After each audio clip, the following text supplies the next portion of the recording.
Friends, आज हमारे पास है LG G2, ये देखें F320 और ये किस तरह से डाउनलोड मोड में जाता है तो आज मैं आपको चेक करा रहा हूँ।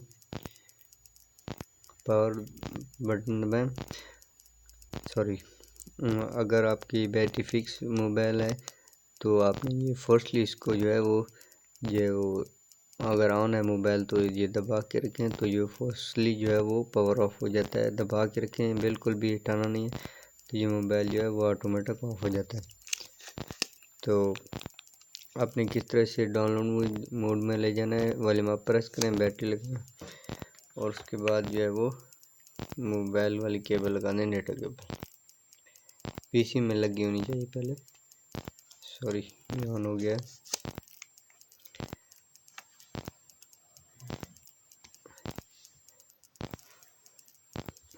ये देखें फ्रेंड, ये डाउनलोड मोड में आ चुका है। ये देखिए डाउनलोड मोड, फ्लैशिंग मोड होती है इसकी। Thanks for watching. वीडियो अच्छी लगे तो लाइक करें, शेयर करें और मेरे चैनल को ज़रूर सब्सक्राइब करें। थैंक्स।